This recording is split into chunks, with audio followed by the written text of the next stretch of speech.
Alors comme ça, tu viens sur ma chaîne secondaire sans t'abonner. Non mais attends, je viens de voir que t'as même pas liké la vidéo. Ça, c'est vraiment méchant. Mais t'as de la chance. Pour cette fois-ci, je te laisse passer. Mais c'est la dernière fois, hein. Allez, bonne vidéo. Là, je pense qu'on est... Bah voilà, ça s'appelle la chute, les gars. Là, on est sur le moment où... Bah, tout se casse la gueule, hein. C'est bon. Dis-vous que ça fait plus de 20 ans, les gars. Plus de 20 ans. Pendant 20 ans, il a fait ce qu'il voulait, les mecs, hein. En 2022, lors des BET Awards, Combs s'est vu remettre un prix pour récompenser l'ensemble de sa carrière. Il fallait bien que ça arrive un jour. Il avait bâti un véritable empire tout de même. T'imagines si il est vraiment innocent pour de vrai? Franchement, vu tous les chefs d'accusation portés contre lui et tous les témoignages, frérot, c'est impossible. Il y a vraiment trop de gens, genre. Non, Il se tient là, je pense que c'est impossible. sur scène, pour accepter son prix, et il va prononcer des mots qui vont faire basculer le reste de son existence. Il est forcément coupable C'est un moment sur des solennel. cas. Il prend un air très grave et il dit: j'ai connu des périodes sombres, des moments difficiles. Ça a été très dur. Je vais être franc avec vous. Ces dernières années n'ont pas été faciles pour moi. Et là, spécifiquement, il s'adresse à Cassie. Il a dit: Cassie, merci d'avoir été là pour moi quand ça allait pas. Merci Cassie d'avoir été là pour moi quand ça allait pas. Love. Quand il a fait ça, je me suis dit: quoi? C'était assez étrange parce que Cassie et lui étaient séparés depuis 2018. Elle avait eu 2 enfants. Alors c'était assez curieux de parler de leur histoire alors qu'elle était clairement passée à autre chose. Je me rappelle que les réseaux sociaux se sont affolés. Et les gens racontaient qu'il était encore amoureux de Cassie. Mais tout le monde ignorait à ce moment-là que Cassie avait passé 10 années à essayer d'échapper aux violences qu'il lui aurait fait subir et dont elle aurait été victime. C'était sa façon de dire: ta vie actuelle n'a aucune importance. Tu m'appartiens toujours. Je marque mon territoire. À cet instant, quand il s'est adressé à elle sur scène, c'était une forme de maltraitance. Et aujourd'hui, on sait que c'est ça qui l'a fait réagir et qui l'a incité à passer à l'action. Enfin, franchement, les gars, ça me dépasse. Que tout ça vienne, j'ai envie de dire d'une seule personne, mais c'est pas vraiment le cas. Mais enfin, mec, c'est trop... À chaque fois qu'il y a des cas comme ça, mec, c'est un point d'interrogation. Il y a quoi de positif? Mais il y a rien, mec. Il y a vraiment... Il y a rien du tout, les gars. Il y a rien. La première fois que j'ai rencontré Cassie, c'était à l'occasion d'une séance photo. Quand je l'ai vue, je me suis dit: waouh, cette fille a tout d'une superstar. Quand Cassie a rencontré Didi, elle avait 19 ans et lui en avait 37. Je vous présente Cassie. C'est elle. C'est moi. Cassie signera plus tard sur Bad Boy Records. Elle a sorti un titre qui a connu un certain succès, Me and You. Très connu ce son. Vous avez signé sur le label de Didi, vous n'étiez pas trop impressionné la première fois? Si, je stressais à mort, mais on a pris le temps de discuter pendant 2 heures, on a parlé de ma carrière et de mon avenir et c'était super. Le premier album de Cassie s'intitulait tout simplement Cassie. Il a reçu de très bonnes critiques avec des notes de 7 ou 8 sur 10. Elle avait pas trop d'idées pour le titre de l'album, donc elle s'est dit bon vas-y, hein, voilà, je vais mettre mon blaze. Alors on était tous là à attendre la suite. Bah alors meuf, qu'est-ce que t'attends pour sortir ton nouvel album? Qu'est-ce qui se passe? Mais on attend encore.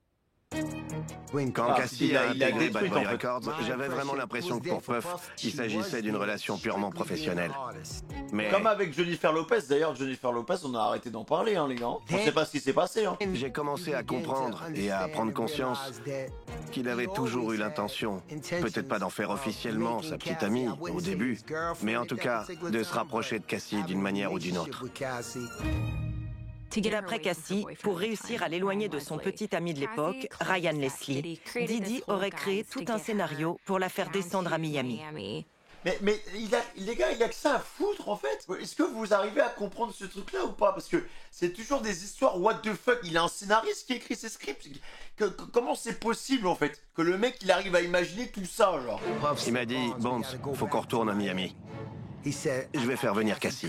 Vraiment, Il m'a regardé, je l'ai dinguerie, regardé. les gars. Et il m'a dit, je vais me la faire. Là, je vais me la faire. Il invente de toutes pièces un événement auquel elle est censée participer. Il crée même des flyers pour que ce soit plus crédible. Tout ça pour qu'elle se retrouve seule avec lui à Miami. C'est le comte de Monte Cristo, les mecs, Il prétend vraiment. que c'est pour le travail. Mais au lieu d'aller bosser en studio, il fait la tournée des boîtes de nuit avec Cassie. Il s'affiche avec elle, histoire de lui en mettre plein la vue. Au début, on était, moi et le reste de l'équipe, on se demandait, est-ce qu'ils couchent ensemble? Oui, sûrement. Mais rien ne laissait entendre qu'il pouvait s'agir d'une histoire sérieuse. Jusqu'au voyage à Miami. Si ça m'a autant marqué, c'est pour la simple et bonne raison qu'il a engueulé un de ses assistants parce qu'il n'y avait pas de préservatif à bord du yacht. Ah, Des fêtes, il y en a eu un paquet à Miami, avec de la drogue dans tous les coins. À cette période précise, c'était surtout de l'ecstasy. Il faisait la fête. Je trouvais pas ça particulièrement anormal à l'époque. Moi, j'avais la vingtaine. Je me disais pas, qu'est-ce qu'elle fabrique ici, celle-là? Elle avait l'air de s'amuser. Je voyais pas où était le problème à ce moment-là. Mais maintenant que j'ai passé 40 ans, je vois bien que c'était un homme de pouvoir qui profitait de son statut. J'ai commencé à voir des photos d'eux ensemble et je me suis dit, bon, d'accord, c'est officiel. Ils vivent alors leur histoire au grand jour. Et petit à petit, ils deviennent un symbole de réussite, le couple parfait. Cassie était la petite amie loyale et dévouée. Didi l'exhibait Pour fièrement l'image, au les Met gars. Gala et à d'autres types d'événements. Tout Il pour publiait l'image. sans arrêt des photos d'elle. Cassie était la première dame et lui le président. Cassie raconte que, très vite, Didi a commencé à s'insinuer dans tous les aspects de sa vie. Quand elle louait une voiture, c'était à son nom à lui. Quand elle prenait un appartement, c'était lui qui l'achetait ou le louait. Il aurait même demandé à ce qu'on envoie les dossiers médicaux de Cassie sur sa boîte mail à lui. ouais, il contrôlait toute sa vie en fait. Chaque fois qu'un projet se présentait, chaque fois qu'un producteur voulait collaborer avec elle, chaque fois qu'un manager voulait travailler avec elle, il fallait passer par lui en priorité. Je pensais que Cassie ferait davantage parler d'elle. Je me suis toujours demandé pourquoi, après le premier album, elle n'a rien sorti d'autre. Par quel moyen il arrive à avoir cette emprise sur Cassie? En ne lui offrant jamais la carrière dont elle rêve. Parce que comme ça, elle continue de s'accrocher à lui et devient complètement dépendante. Elle continue d'espérer que sa carrière va un jour décoller. Avec le recul, je regrette énormément d'avoir rien dit. C'était vraiment pas facile. Ça montait d'un cran puis d'un autre. On va faire des cauchemars ce soir, les gars. Et encore un autre. J'ai su que la situation devenait grave la fois où je l'ai vu tabasser Cassie. Et pas qu'à moitié. Et tu vois, genre... Garde du corps, enfin je sais, voilà, qui sont mal et tout, mais tu vois ça, frère. Tu vois ça, genre tu dis rien, genre. On a déjà eu cette conversation. On juste était avant. allé à une grosse soirée sur Sunset Boulevard. Moi, j'attendais devant et j'ai vu Cassie sortir en premier. Puis Puff est sorti à son tour. Il marchait vite. Et là, d'un seul coup, comme ça, de nulle part, il s'est mis à la frapper. Comme ça. Ils ont commencé à se battre devant tout le monde. Au début, je leur ai dit, montez dans la voiture, vous êtes pas bien, ça va pas. Mais lui, il était là, non, non, non. Il lui a donné un coup de pied. Et là, elle est tombée. Elle a trébuché en essayant de lui échapper. C'est là que je suis intervenu, parce que j'ai cru qu'il allait lui donner un autre coup de pied. J'ai relevé Cassie et je l'ai mise dans la voiture. Puis j'ai fait la même chose avec lui. C'est des ouf, hein. Puff s'est retourné et ils se sont mis à se battre dans la voiture. Elle était à l'arrière et lui à l'avant. Moi, j'essaie de conduire, de remonter les vitres et de les empêcher de se battre, tout à la fois. On est arrivé chez eux et elle est sortie de la voiture. Et Il l'a coursé, il l'a tabassé après, les gars. puis ils sont allés dans la chambre. Peu de temps après, il en est sorti et il m'a dit « Dégage-la de chez moi, cette pute ». Il a ajouté « Emmène-la au London Hotel ». Elle pleurait, elle était complètement décoiffée. Et vu comme son visage était enflé par endroits, c'était évident qu'elle s'était fait tabasser. Mais what? Le jour où j'ai appris qu'il était violent avec elle, je suis montée dans la chambre du garde du corps et je lui ai demandé « Qu'est-ce qui se passe? Raconte. » Et là, il me dit « Écoute, chef, ce cinglé y est pas allé de main morte avec Cassie. J'ai cru qu'il allait la tuer. » J'étais là « Quoi? Mais de quoi tu parles? » Et il m'a répondu qu'il l'avait tabassée. Je sais pas au bout de combien Il y a un moment, les gars, il faut que ça s'arrête en fait. de temps, mais au bout d'un moment, Puff a monté les escaliers en hurlant et il m'a dit « Hé, chef, et si tu te mêlais de ton cul un peu? Ce qui se passe chez moi, ça regarde que moi. Ce qui se passe dans mon couple, ça regarde que moi. Non mais putain, tu te prends pour qui? Tu vas voir, je vais te buter. Tu vas voir, je vais te buter. Alors t'as pas intérêt à le répéter. » Dites-vous que, en fait, il y a 5 épisodes, mais sur 5 épisodes, les gars, il y a eu que des dingueries. Dinguerie sur dinguerie sur dinguerie sur dinguerie. Il y a tellement de dingueries que là, actuellement, mes nerfs sont sectionnés. Je ne ressens plus rien, les gars. Je Moi, ressens il plus a rien. dit « C'est jamais arrivé. J'ai rien fait. » Il a eu aucun remords. Il était fou de rage, rien de plus. Mon cerveau, il est en mode, Écœuré, mais en je même me temps, protège. je n'osais rien dire parce que je savais qu'il était capable d'en venir aux mains, tellement il avait la haine. Alors à ce moment-là, il demande au garde du corps de descendre et il lui dit « Mais putain, qu'est-ce que t'es allé répéter, connard? Non mais putain, tu te prends pour qui ?» Si on connaît Cassie, alors on sait que quand quelque chose lui arrive, elle n'a pas forcément envie d'en parler. Peut-être qu'elle est gênée, peut-être qu'elle a honte. Mais quand je suis passé le lendemain pour lui livrer des affaires, elle a ouvert la porte. Elle m'a regardé et elle m'a dit « Bonds, ça peut plus durer ». Chaque fois que je discutais avec Cassie, c'était un peu comme un père et sa fille. Voilà, la rébellion, voilà. Je lui ai demandé « Ça va ?» Et là, elle a déboutonné son chemisier, elle m'a montré ses blessures et elle m'a dit « Non, ça va pas du tout ». Je lui ai demandé si elle voulait y retourner et elle m'a dit non. Allez, faut se rebeller, les Une gars, là. semaine plus tard, on m'a demandé d'aller la chercher. J'ai demandé à Didi « Ah bon, elle revient ?» Et il m'a répondu « Ouais, va la chercher ». À la façon dont il m'a dit qu'elle revenait. Quand on connaît Didi, on sait qu'il faut pas insister. On ne demande pas pourquoi elle revient. On pose pas de questions, on obéit et puis c'est tout. On va la chercher. C'était évident qu'elle voulait pas revenir. Mon père frappait ma mère. Donc moi, je sais pas trop. Je me disais que au sein d'un couple, quand chacun décide de rester, qu'est-ce qu'on peut faire? Si vous voulez pas partir, alors je peux pas vous sauver. Bon. Alors j'ai pas réagi. Je culpabilise beaucoup aujourd'hui avec le recul. Beaucoup de gens sont coupables d'avoir gardé le silence. Les gens savaient, ils savaient, mais ils n'ont rien dit. Qui aurait cru que le changement viendrait de Cassie? Elle a tout pour cave, les gars. Le mania de la musique Sean Diddy Combs fait face à une série d'accusations, notamment pour viol et proxénétisme, à l'occasion d'un nouveau procès en civil intenté par son ex-compagne, la chanteuse Cassie. L'État de New York a offert ce qu'on appelle une période de rétroactivité aux victimes d'agressions sexuelles. Peu importe quand s'était produit l'incident ou l'agression, elles avaient le droit d'intenter un procès à leur agresseur. Une porte s'est ouverte pour Cassie. Si Cassie avait tenté de se séparer de Diddy par le passé, c'est parce qu'en plus de tout le reste, il lui aurait aussi fait subir des violences extrêmes d'ordre sexuel et physique. Le couple que formaient Diddy et Cassie en faisait rêver plus d'un.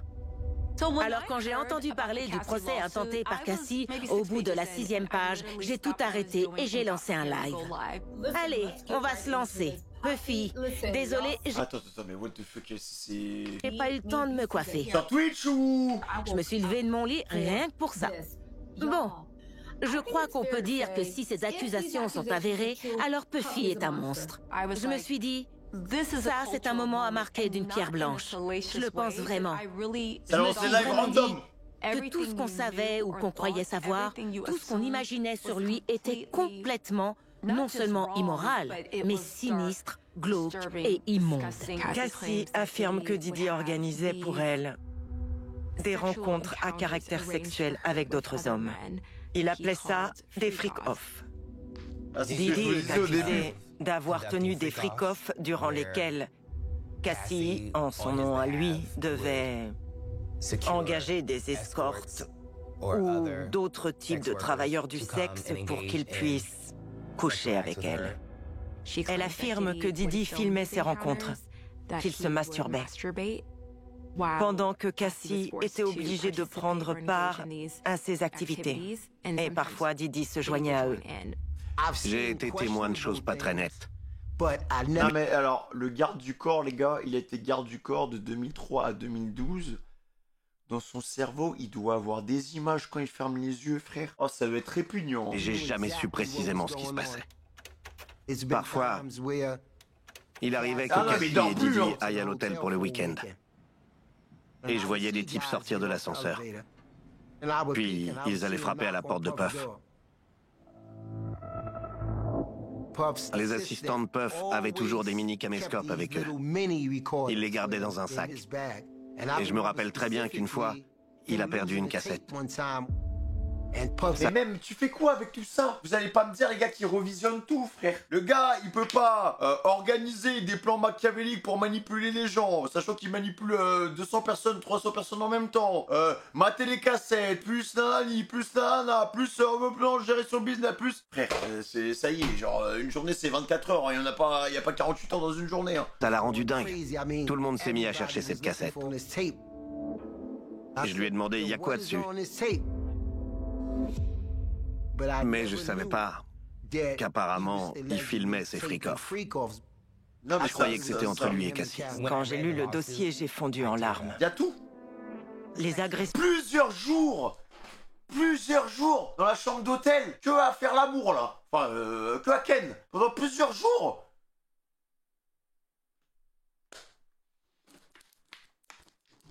Oh mon Dieu. sexuelles, le proxénétisme, la maltraitance, Mais what? toutes ces drogues. Et elle partageait sa vie avec lui. Il faisait des perfusions, les gars. Il faisait des perfusions pour pouvoir... allez hop, on enchaîne, genre. Cassie a ouvert la voie et a libéré la parole pour énormément de gens après elle. Mais what? Sean Diddy Combs est accusé dans un nouveau procès.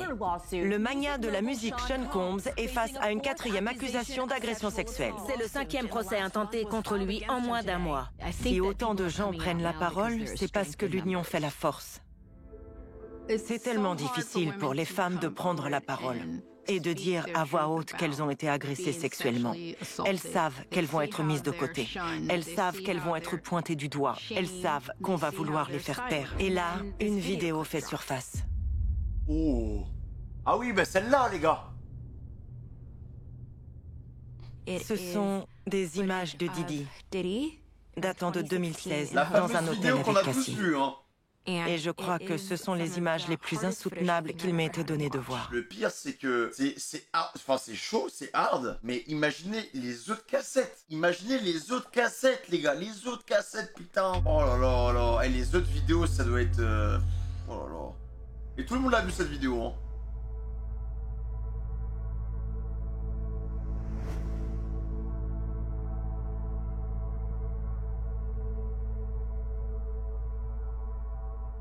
Il est fou, hein, les mecs. Hein.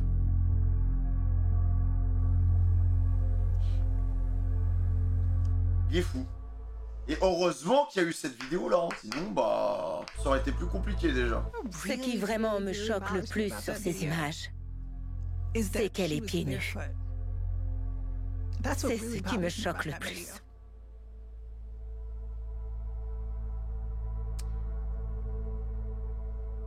Il faut être dans un tel état de panique pour vouloir s'enfuir sans ses chaussures. Bah oui, c'est ça. Et même, tu vois, dans sa manière de se déplacer, tu sais, tu sens qu'elle est au plus bas, les mecs. Hein. Elle va pas vite, elle est pas en forme, rien du tout. Enfin, tu vois, quand sa manière de se déplacer, elle a vu une fenêtre, en fait. Et celui d'une personne qui a été battue plus d'une fois, qui a été maltraitée plus d'une fois. Elle sait qu'elle peut rien y faire, alors elle se met en position fétale et tout ce qu'elle peut faire, c'est attendre que ça passe.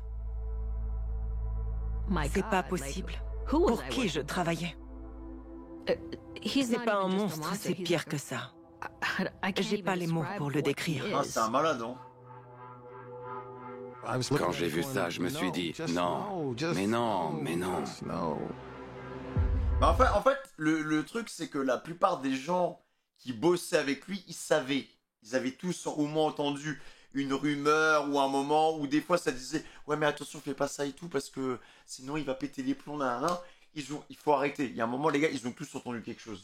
Ils ont tous entendu. Ils ont pas forcément vu, mais ils ont tous au moins entendu quelque chose, un minimum, tu vois. Et là, les mecs, j'ai l'impression que vraiment ça a ouvert les yeux à tout le monde. Ils se sont dit « Ah non, frère, c'est... » Alors qu'en vrai, il y en a beaucoup qui savaient déjà beaucoup, en fait. Il y en a beaucoup qui avaient vu des choses atroces déjà avant. Quand on le voit la traîner par terre, c'est d'une brutalité. Et quand on sait que 2 jours plus tard, Cassie participe à une avant-première et qu'ils sont là à rigoler, à sourire. Et ils font trop les faux en fait. On a vraiment très peur pour toutes les femmes qui gravitent autour de lui. C'est pas facile de se replonger dans la période la plus sombre de votre existence. Mais quand il faut, il faut. J'étais pas bien. J'avais vraiment touché le fond. J'ai aucune excuse. Mon comportement sur ces images est impardonnable. Quand j'ai vu sa vidéo d'excuses, ça m'a rendu folle de rage. J'assume l'entière responsabilité de mes actes sur ces images. Les gars, il en a rien à foutre. Qu'il ose dire qu'il avait touché le fond, que c'était la pire période de sa vie, Il en a rien à c'est un faire. putain de menteur. C'est du cinéma. C'est un mensonge. Non, mais franchement, sérieux. À l'entendre, mais tais-toi, arrête de parler.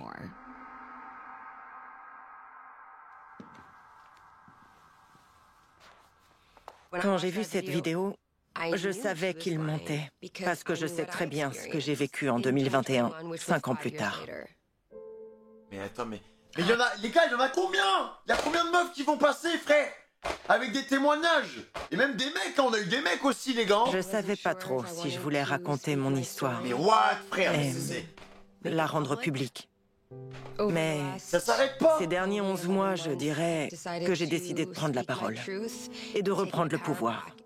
Mais imagine, tu fais un documentaire, un documentaire sur tous les gens, mec, ça s'arrêtera jamais en fait, ça s'arrêtera jamais. Hein. Je m'appelle Kat Passion, je suis actrice. J'ai emménagé à Los Angeles en 2013 et cet été-là, je me trouvais au Soho House avec des copines.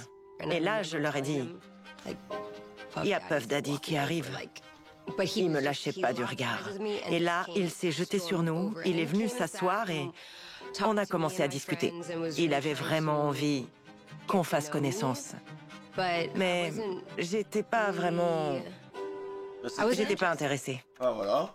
Il a voulu me donner son numéro, mais je l'ai pas pris. Il a quand même 20 ans de plus que moi. C'était notre première rencontre. Il a commencé à me suivre sur les réseaux, en 2016 ou 2017.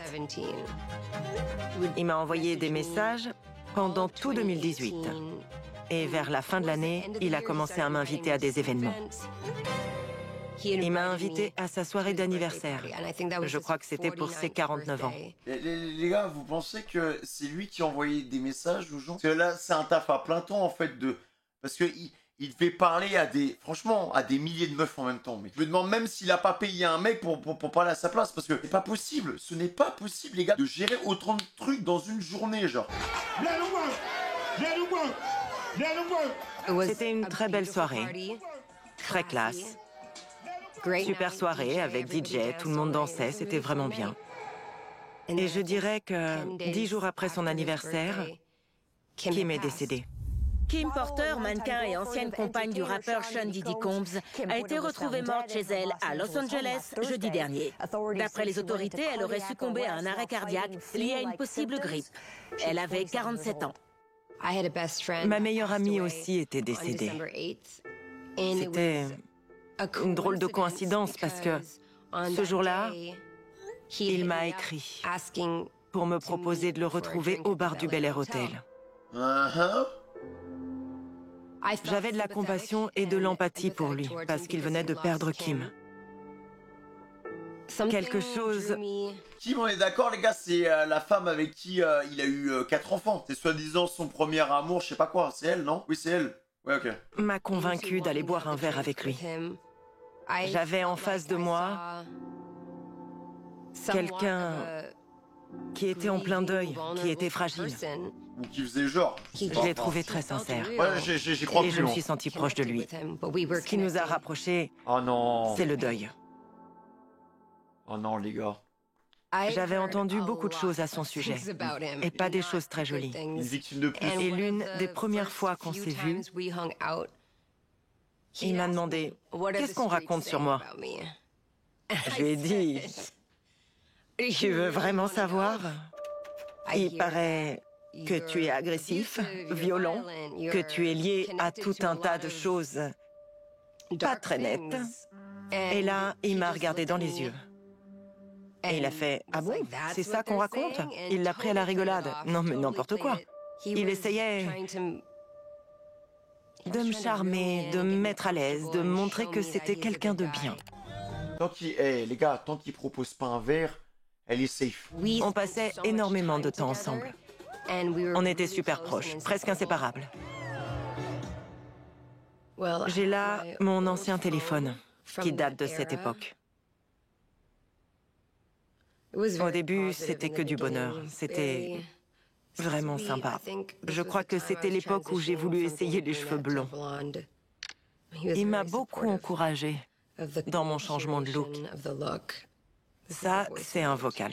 Alors là, ça déchire grave. Il est canon ce nouveau look. T'as sauté le pas, je suis content pour toi. Je suis fier de toi. Mais non, mais c'est vraiment lui qui répond à tout le monde en fait. C'est vraiment lui qui répond à tout le monde, les gars. Je vais péter les plombs. Je vais péter les plombs, frère. Mais les gars, il travaille pas, c'est pas possible. C'est impossible. C'est impossible. J'espère que t'as passé une bonne journée. C'est impossible. Avant de le connaître, je voyais sa carrière comme un idéal de réussite. Il dormait jamais, les gars. Quand on est devenus amis, je lui ai bien fait comprendre que je veux être là à tes réunions.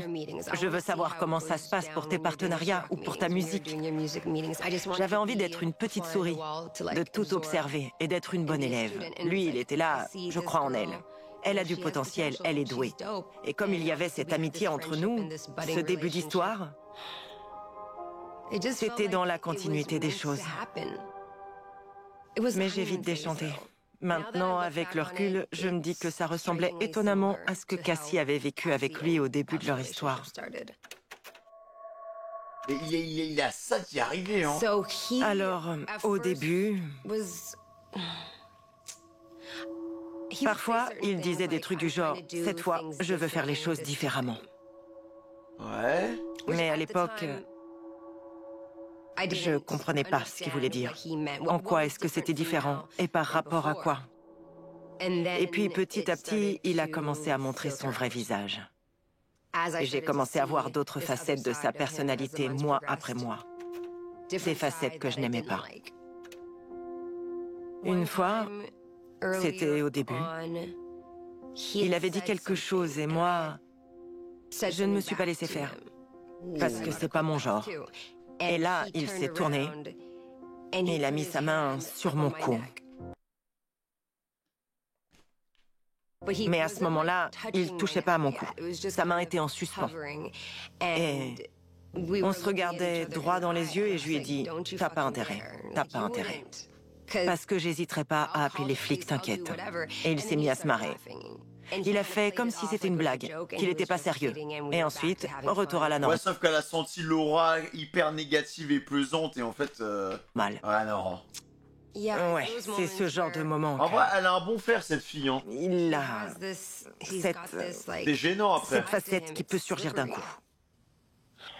Ouais, mais je t'avais dit de rentrer chez toi. Si t'es en after, reste-y. Franchement, tu fais chier. Tu me rappelles même pas, tu me parles pas. Franchement, ça me saoule ces histoires. Ça s'entend qu'il a bu. Moi, j'entends quelqu'un qui veut me contrôler. Et un sale con. Une fois, je me rappelle, c'était en début d'année, en 2019, et on était aux Bahamas, sur un yacht, et le documentaire sur R. Kelly venait de sortir. Il est passé pour regarder, et en quittant la pièce, il a dit « On a tous un peu de R. Kelly en nous ». Et puis il est sorti. Et là, je me suis dit... Quoi? What the fuck? On n'a pas tous un peu de R. Kelly au fond de nous, mais sur le moment, j'ai pas forcément saisi la gravité des mots qu'il venait de prononcer. C'est arrivé bien plus tard. Elle est fou. Les gars, c'est... J'arrive pas... Comment ce mec n'est pas tombé avant, en fait? Il s'en battait les steaks, en plus. Il racontait C'était mon tout ce qui anniversaire. traversait le cerveau, genre. En avril 2019, on était partis à New York, et il se montrait de plus en plus irrespectueux avec moi. Là, ça fait déjà un Et moment je me qu'il plaignais parle. de son comportement. Je me rappelle, on était aux toilettes, et je lui ai dit « J'arrête ». Et là, il m'a regardé et il a dit « Tu sais ce qu'on dit? Dans l'histoire, il y a un avant et un après Jésus-Christ. » Sauf qu'il parlait pas de Jésus, il parlait de lui. Si tu veux voir à quoi ça ressemble après Jésus, ça va pas te plaire. En gros, ce qu'il sous-entendait, c'est « Attention, tu risques de finir comme mon ex, Cassie, après Jésus-Christ. » C'était sa façon à lui de me faire des menaces, du genre si tu me lâches, tu vas finir comme elle. Notre relation s'était vraiment détériorée. Je suis retournée vivre au Canada. Puis la pandémie est arrivée et j'ai fini par passer 1 an et demi là-bas, sans jamais le voir.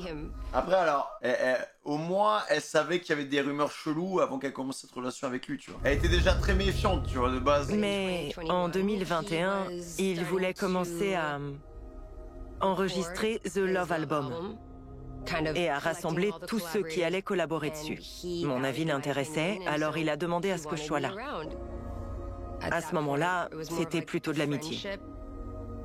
Ouais. On est passé de sa maison à Bel Air à son autre maison à Malibu. C'était super. On passait nos soirées en studio. On faisait la fête autour de la piscine. J'aime Mais bien. pourquoi il est retourné alors que le mec il a essayé de l'étrangler et qu'il a lâché des dingueries, des menaces, frère? Pourquoi il est retourné? Je comprends pas. Là on joue avec le feu, genre. À tout moment il redérape. L'énergie qu'il y a ici, je sais pas trop de quoi tout le monde parle, ni de ce qu'ils sont en train de faire. En tout cas là, tout est parfait. Il avait fait venir des amis. Il y avait une bonne ambiance. Ce n'est que le dernier soir que tout a basculé. C'était la première fois qu'il prenait cette drogue en ma présence. C'était une substance rose qu'il sniffait. Je crois que c'est de la toussie. Il passe des heures dans la salle de bain pendant que moi, je dors. Et quand il finit par en sortir, il me réveille.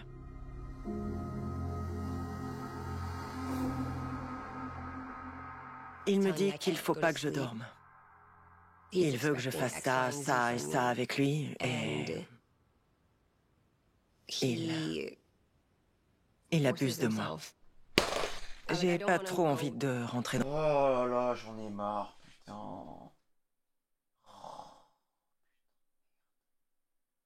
Mais pourquoi?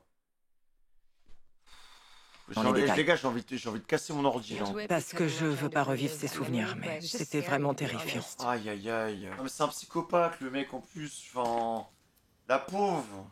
Parce que rien Mais, que... les gars, en plus, on sentait le truc arriver, les mecs. Hein. On sentait tellement la chose venir. On avait peur que ça arrive, on avait peur. Ta voix, C'était je dangereux, rentrais dans les les... mecs. J'étais pas consentante. Oh la pauvre. Je sais pas, mais la personne qui est sortie de cette salle de bain pour me réveiller, c'était quelqu'un d'autre. Je le reconnaissais plus. Après ça, je savais que je le reverrais plus. J'avais aucune envie de me rappeler ou de revivre ce traumatisme. J'étais comme anesthésiée. J'ai tout refoulé. On se sent minuscule et insignifiante parce que lui... Il a tellement de pouvoir et de ressources. Il est tellement entouré. C'est très intimidant. Mais en même temps, je me dis aussi... Je me dis... J'aurais dû me méfier. Comment je me suis retrouvée dans cette situation? Il y a cette honte, parce que je suis une femme intelligente. Mais... Ouais, c'est quelque chose de très lourd à gérer. En fait, les mecs, le truc qui est atroce, c'est qu'en fait tout ça, ça part d'une base de manipulation. Il a perdu quelqu'un, elle a perdu quelqu'un. Point commun, de base, il est en mode... Dégage, dégage. Point commun, elle culpabilise parce qu'elle se met à sa place. Accroche. Et depuis l'accroche, il a pas lâché, il a fait que forcer. Forcer, forcer, forcer, forcer, non-stop, frère.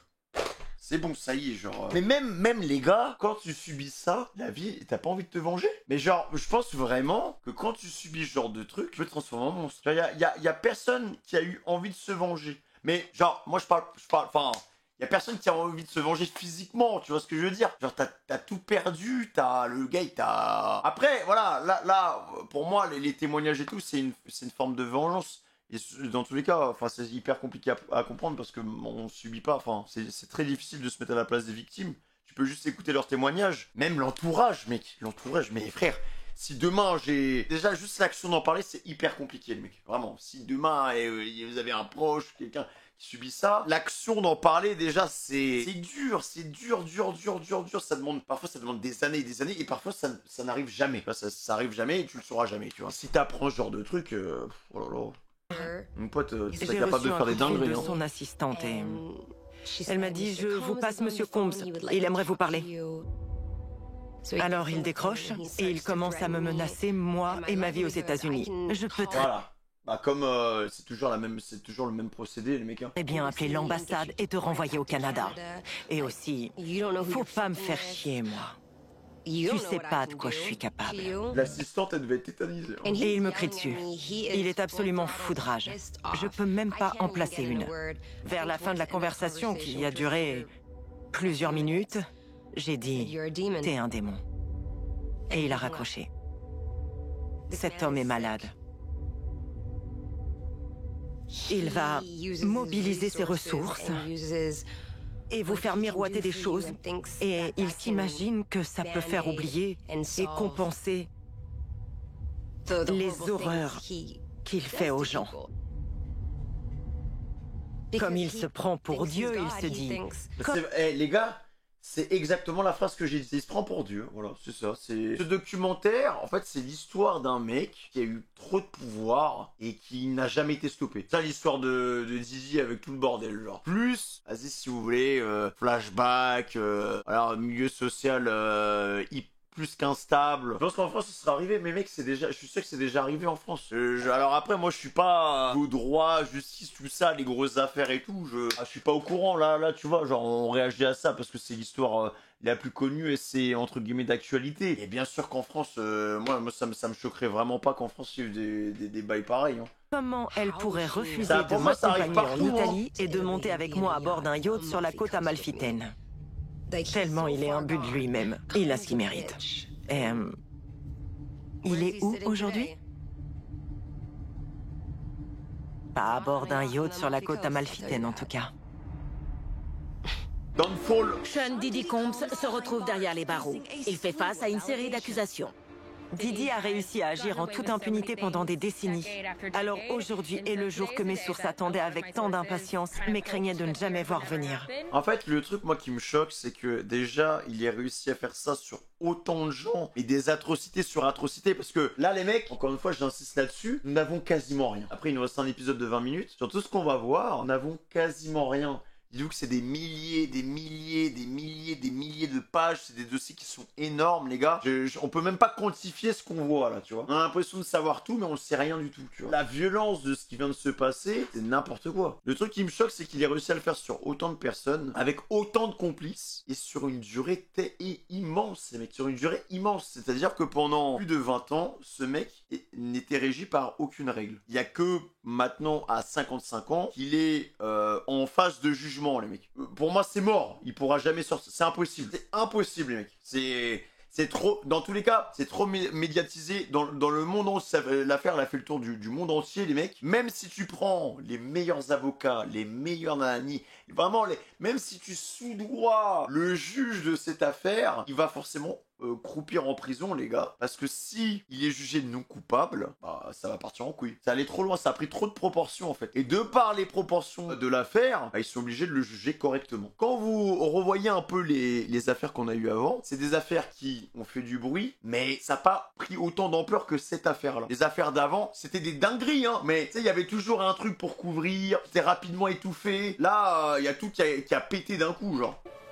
J'annonce l'ouverture d'une mise en examen avec 3 chefs d'inculpation. Sean Combs est accusé d'extorsion en bande organisée, de prosélytisme et de transport de prostituées entre États.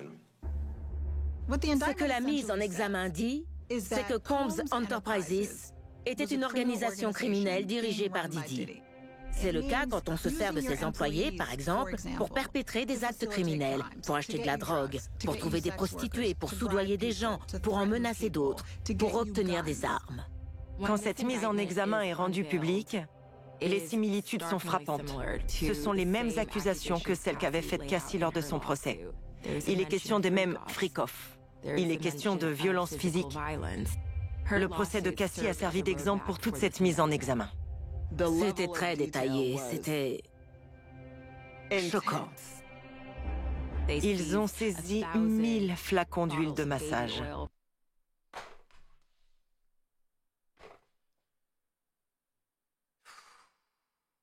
Il y a des bébés?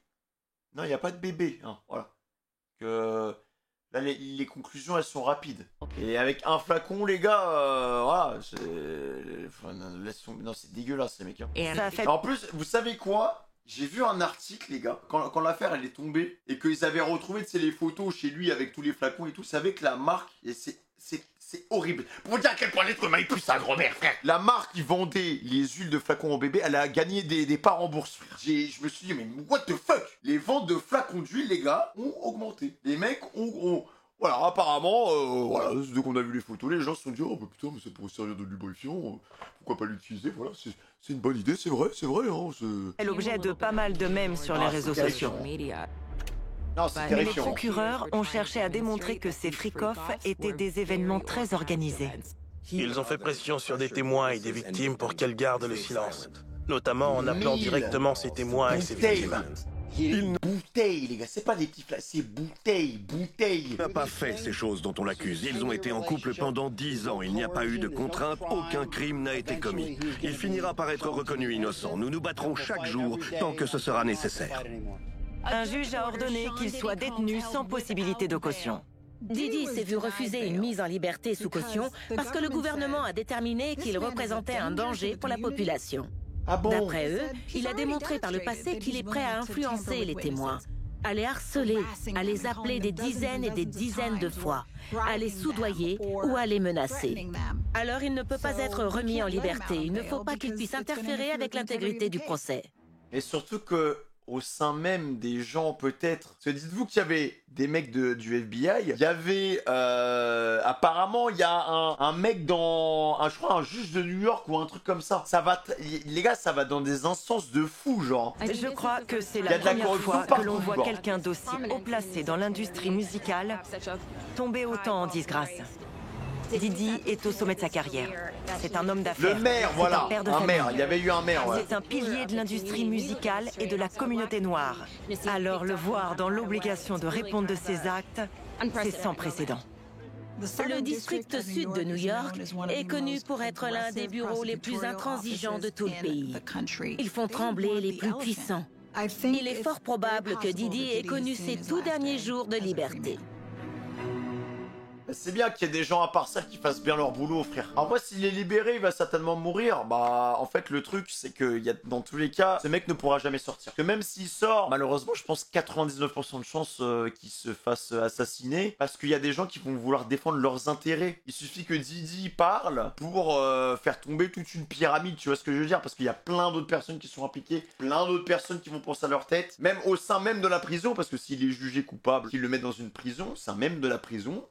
Ah. Est-ce qu'il va être mélangé avec d'autres personnes? Est-ce que... Je pense que ce mec va être isolé, les gars. Il va être dans une boîte. Quand quelque chose de grave ou de Et scandaleux mettre a dans un une tel boîte, impact ça peut sur une carrière, aller le chercher, hein. parfois ça va ternir les souvenirs qu'on peut en avoir. Ça arrive. C'était la belle époque, avec des gens talentueux qui ont rendu tout ça possible. Il a donné une telle vitalité au hip-hop, un tel dynamisme à la culture américaine, que tout le monde voulait en faire partie. Je ressentais une telle fierté autrefois, parce que j'étais là à leur tout début, quand ils ont posé les premières briques. Pour moi, tout est question de pouvoir. Le milieu dans son ensemble ne peut pas continuer à fermer les yeux sur ce genre de situation. Des gens comme Puffy, il y en a un paquet dans la musique. Dénoncer Puffy, c'est aussi les dénoncer eux. Il y en a un paquet dans la musique. Dans la musique. Ils parlent que de la musique, les gars. Dans plein de secteurs, les mecs, ça se trouve, il y a ça, hein. C'est peut-être le début de plein de choses, hein. On nous Il y a apprend toute à une garder pyramide le qui va silence. tomber, je On pense. nous apprend à ne pas parler de violence et de maltraitance. Ça prendra le temps que ça prendra, Et mais... c'est ce qui permet aux agresseurs de se sentir pousser des ailes. C'est ça le truc. Mais je n'ai plus peur. Il faut le crier haut et fort. Ces gens n'ont pas autant de pouvoir qu'ils veulent le faire croire. Je m'étais mise à... Après, c'est des... Malheureusement, tu sais, c'est des procès, les gars, ça prend plus de 10 ans, hein. Il y a tellement de cas, il y a tellement de choses à traiter et tout. Ça doit être un enfer à gérer, genre. douter de ma foi, C'est l'affaire de ta vie, hein, pour, je pense. d'avoir voulu croire en mes rêves. Mais pourquoi je me suis imposé ça? J'ai eu beaucoup de mal à mettre des mots là-dessus sans que le monde me rende responsable de ma situation et me rabaisse en disant que je devrais m'estimer heureuse qu'il m'ait offert une telle chance. J'ai encore 9 fragments de balles dans le visage et dans la tête. What? Il m'a privé de ma sérénité. À cause de lui, je me sens plus en sécurité. Réussir à prendre la parole, c'est libérateur jusqu'à un certain point. Mais si je pouvais gommer tous ces souvenirs, encore aujourd'hui, je le ferais sans hésiter, pour ne plus vivre avec ce traumatisme. Combs encourt une peine comprise entre 15 ans de prison et la réclusion à perpétuité s'il est reconnu coupable de ces 3 chefs d'accusation. J'ai adoré la musique. Donc le minimum, c'est 15 ans. 15 ans. Minimum. Après, je crois qu'il a plus 3 chefs d'accusation, là, les gars. Je crois qu'il en a vraiment plus maintenant, hein. Je crois que ça a augmenté, ça augmente un peu tout le temps, genre. Mais si les accusations et les plaintes sont avérées, ça en valait pas la peine.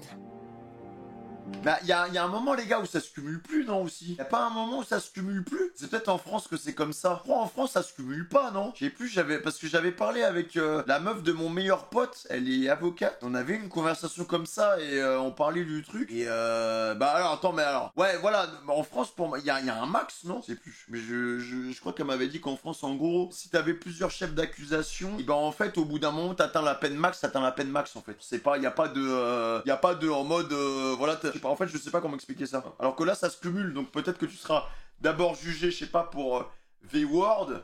Ensuite, on rajoute à ça un meurtre. Ensuite, on rajoute à ça ton réseau sexuel bizarre, là. Esclave, nanana. Et ensuite, on a... En fait, voilà. Et à la fin, bah, en fait, t'es condamné à peut-être 150 ans de prison parce que, bah, t'as je sais pas combien de chefs d'accusation, frère. On peut plus l'écouter. En tout cas, moi, je peux plus écouter sa musique avec le même enthousiasme. Dans ce monde dominé par les hommes, je n'ai pas confiance en la justice. Des jugements sont parfois annulés, comme pour dire « Vous pensiez qu'on vous croyait. Vous pensiez qu'il y avait une justice dans ce monde. Au début, on va vous donner raison, mais ensuite, on retire tout.